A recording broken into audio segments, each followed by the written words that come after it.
আজকে শিখবো verb two এর ব্যবহার।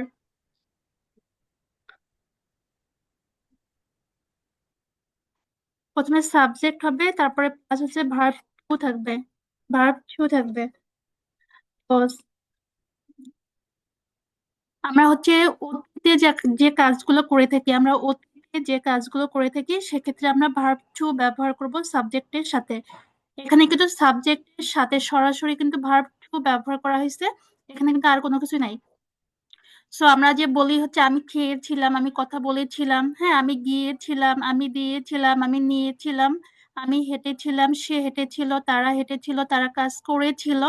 এই যে করেছিল, গিয়েছিল, কোনো এক সময় করেছিল, এগুলো তার মানে আপনার অতীতের কাজ বোঝাইতে আপনি ভার্ব টু ব্যবহার করবেন। এখন ফর এক্সাম্পল বলতে পারি আমি রান্না করেছিলাম। আমরা কি বলি? আমি রান্না করি, তাহলে হয় আই কুক। আমি রান্না করি, আই কুক, তাহলে আমি বলতে পারি। এখন কেউ আমাকে জিজ্ঞাসা করছে তুমি রান্না করেছো, তা বললাম হ্যাঁ আমি রান্না করেছিলাম, বা আমি রান্না করেছি যখন বলবো এটা আমার অন্য স্ট্রাকচারে যাবে। কিন্তু যদি বলি হ্যাঁ আমি রান্না করেছিলাম, তাহলে আপনাকে ব্যবহার করতে হবে সাবজেক্ট, দেন হচ্ছে ভার্ব টু। কুকড। কুক হচ্ছে ভার্ব ওয়ান, কুকড হচ্ছে ভার্ব টু। আই কুকড, আমি রান্না করেছিলাম। সো অবশ্যই আপনাকে ভার্ব টু জানতে হবে, ভার্ব থ্রি জানতে হবে, এগুলো আপনাকে পড়তে হবে, বাসায় জানতে হবে। সেম ভাবে তুমি রান্না করেছিলে, ইউ কুক। সে রান্না করেছিল, হি কুক। এখানে কিন্তু আর এস বা ইয়েস যুক্ত করার কোনো বিষয় নাই, সরাসরি আপনার কুকড ব্যবহার করতে হবে সব জায়গায়, মানে ভার্ব টু ব্যবহার করতে হবে। তাহলে সে রান্না করেছিল, শি কুকড। আমার মা রান্না করেছিল, my mother cooked. My mother cooked. আমরা রান্না করেছিলাম, আমরা রান্না করেছিলাম, উই কুকড। হ্যাঁ আমরা ঘুমিয়েছিলাম, উই স্লিপ। স্লিপের ভার্ব টু কি হবে বলেন তো? স্লিপ। Sleep slept. না? হ্যাঁ স্লেপ্ট হবে। ED slept. হ্যাঁ। ইডি যুক্ত। উইস, না ইডি হবে না, স্লেপ্ট হবে। এগুলো পড়তে হবে আপনাদের, দেখেন। এস এল ই টি, স্লেপ স্লেপ, স্লিপ স্লেপ্ট স্লেপ, ইট এইট ইটেন, এগুলো পড়তে হবে।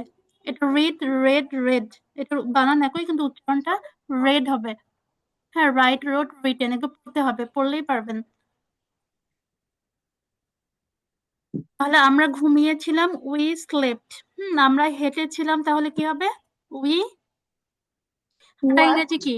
হাঁটা ইংরেজি হচ্ছে উই ওয়াক, ওয়াক তাহলে ইটি যুক্ত করতে হবে, ওয়াকড। ওয়াকড। ওয়াক তারা হেঁটেছিল, they walk they. They walked.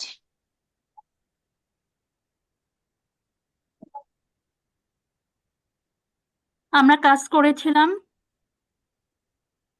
We we worked. Walk worked হবে। আচ্ছা, উই এখন ওয়াক ফের বলিয়েন না যে উই আর ওয়ার্ক। হ্যাঁ আমরা কিন্তু অনেক সময় বলে ফেলি, উই আর ওয়ার্ক বলবেন না, উই ওয়ার্ক, আমরা কাজ করেছিলাম।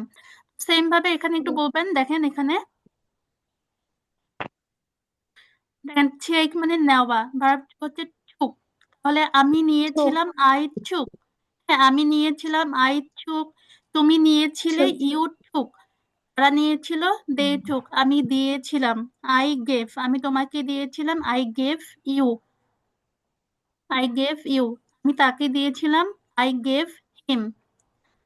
আমি হেঁটেছিলাম, আই ওয়াকড। আমি কাজ করেছিলাম, আই ওয়ার্কড। আমি খেলেছিলাম, আই প্লেড। আমি পড়াশোনা করেছিলাম, আই স্টাডিড। তো এভাবে হচ্ছে একটু পড়বেন।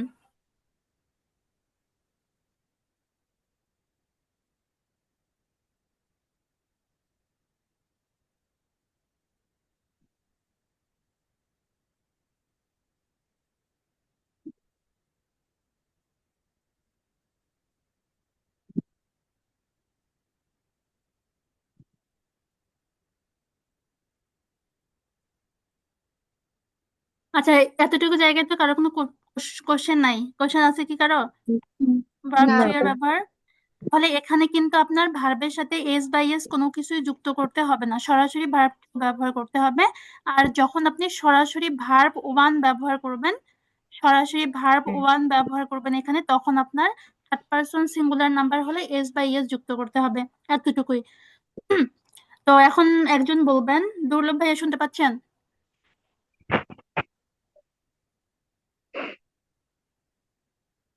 আচ্ছা, মেহেদি ভাইয়া বলেন।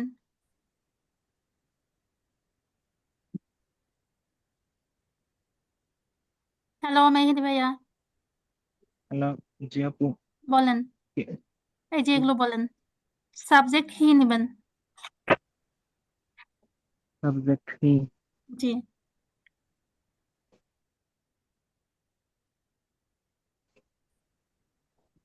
ভার্ব কোনটা নিব?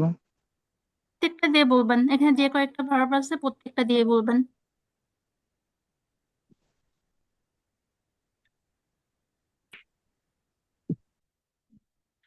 আমি গিয়েছিলাম, আই ওয়েন্ট, তাহলে আমি যাইনি। যখন আমরা নেগেটিভ কোশ্চেন মেক করব তখন আপনাকে জাস্ট একটা ডিড ব্যবহার করতে হবে, একটা ডিড ব্যবহার করতে হবে, আর কোনো কিছুই না। এখানে আপনি জাস্ট ডিড ব্যবহার করবেন। এরপরে আমি যাইনি, তাহলে কি হবে? আই ডিড নট, মানে ডিডন্ট। তখন আপনার এটা গো হয়ে যাবে। তখন কিন্তু আপনি এখানে আর ওয়েন্ট ব্যবহার করতে পারবেন না, যেহেতু আমি এখানে ডিড ব্যবহার করেছি। এটা আমার একটা পাস্ট ফর্ম, সেজন্য আমার পরেরটা হচ্ছে ভার্ব ওয়ান হয়ে যাবে। তাহলে আই ডিডন্ট গো, আমি যাইনি। আই ডিডন্ট গো, আমি যাইনি। আমি কার কাছে গিয়েছিলাম? হ্যাঁ, আমি কার জন্য গিয়েছিলাম, সো উপরে একটু দেখবেন, আমি কার কাছে গিয়েছিলাম, এগুলো আপনাকে মেমোরাইজ করতে হবে। এই যে টু হোম, টু অর্থ হচ্ছে কার কাছে। আমরা যখন ডাব্লিউএস কোশ্চেন মেক করছিলাম, সাপোজ আমি বলি যে আমি কখন গিয়েছিলাম, তাহলে কি হবে?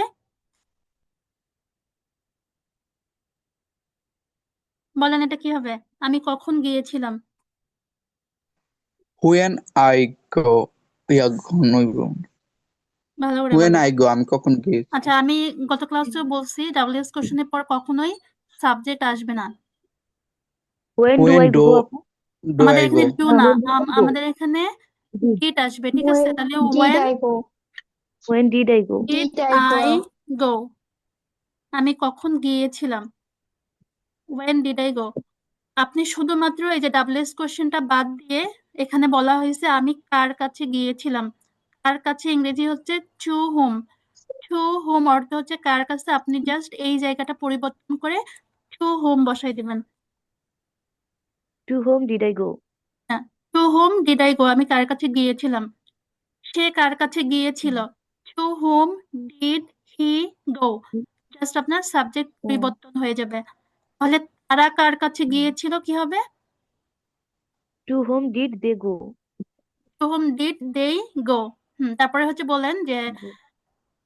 আমার মা কার কাছে গিয়েছিল। To whom did my my mother mother go? গো। হ্যাঁ, তো এভাবে জাস্ট আপনি এখানে সাবজেক্ট চেঞ্জ করবেন, আবার এখানে আপনি হচ্ছে ভার্বও চেঞ্জ করে আপনি আরো কিন্তু অনেক অনেক বাক্য মেক করতে পারেন, করে আপনাকে বারবার করে পড়তে হবে, রিপিট করতে হবে। আপনি যত বেশি রিপিট করবেন আপনার তত বেশি মুখে জড়তা চলে যাবে, আর আপনি ফ্লুয়েন্টলি কথা বলতে পারবেন। দেখেন, প্র্যাকটিস না করলে কিছু শিখতে পারবেন না। আমি তো মানে আমি জাস্ট শেখাবো, আমি কিন্তু আপনার হয়ে প্র্যাকটিস করতে পারবো না, ইভেন আপনাকে কোনো কিছু আহ ধরে বাঁধি কিছু কিন্তু করতে পারবো না। হ্যাঁ, তো নিজের একটা দায়িত্ববোধ থেকে পড়াশোনা করবেন।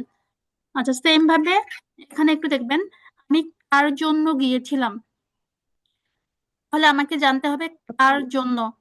কার জন্য ইংরেজি, এ দেখেন for whom. For whom? For whom অর্থ হচ্ছে কি কার জন্য। এখন কার বাক্যটা জন্য? বলেন, আমি কার জন্য গিয়েছিলাম। For whom did I go? Did I go. সে কার জন্য গিয়েছিল।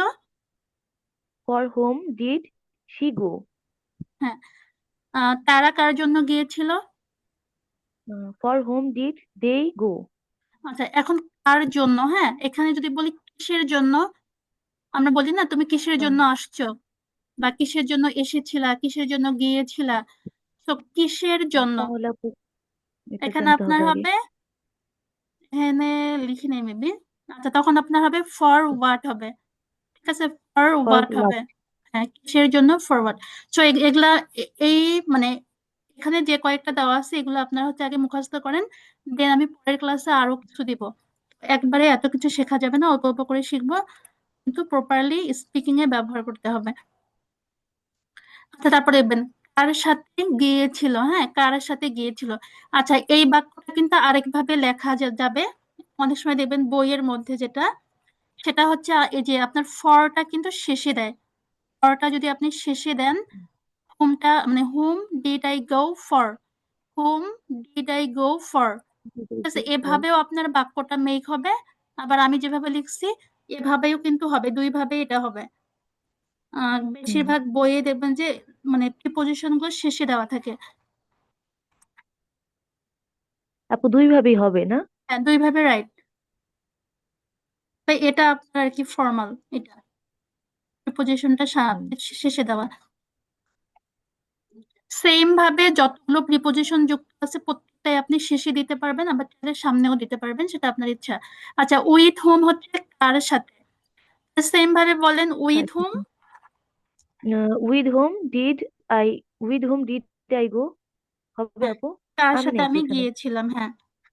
আচ্ছা, কার সাথে আমি কার সাথে খেয়েছিলাম, দেখুন, ঠিক আছে। কার সাথে আমি খেয়েছিলাম, with home did I eat? তারা কার সাথে খেয়েছিল, বুঝিনি আপু। তারা কার সাথে খেয়েছিল।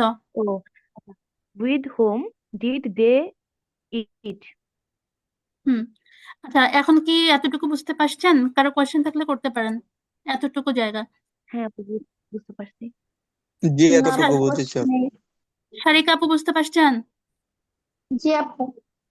আচ্ছা, যদি বুঝে থাকেন একটু বলবেন আমাকে। এখানে এই যে বাক্যটা আছে কার সাথে গিয়েছিলাম, হ্যাঁ, এখানে আপনি বলবেন কার সাথে, আমরা কার সাথে খেলেছিলাম। উইথ বলেন। হোম ডিড না না, আপনি না, উই ওই যে গো? With আচ্ছা সারিকা আপু বলেন। with whom did we go? With home, আমরা আমরা Did কার সাথে খেলেছিলাম, আমরা কার সাথে খেলেছিলাম। did we go? Did we play? হ্যাঁ, ডিড উই Like প্লে। আচ্ছা, প্লেট হবে না, হ্যাঁ, এটা আপনার ভার্ব ওয়ান হয়ে যাবে, Play play হ্যাঁ। প্লেই হবে। তারপর অবশ্যই কোশ্চেন মার্ক ব্যবহার করতে হবে। তো এখন যদি যেহেতু বুঝতে পারছেন, সো এগুলো বাসায় আপনাকে খুব বেশি বেশি প্র্যাকটিস করতে হবে। যত বেশি প্র্যাকটিস করবেন তত বেশি দ্রুত